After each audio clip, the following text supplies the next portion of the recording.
Hi, I'm Patrick Freevold. Welcome to Frog's Point Honey. Let's cook.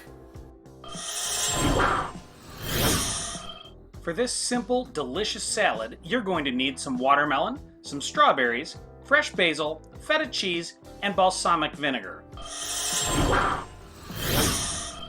The first step is to chop up however much watermelon you want. Then, quarter the strawberries.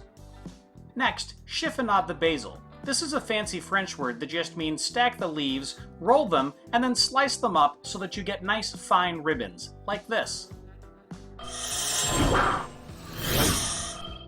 For the best presentation, add the strawberries first, then the basil, then the feta, and finally, drizzle with balsamic vinegar. Doesn't that look good? Let's eat!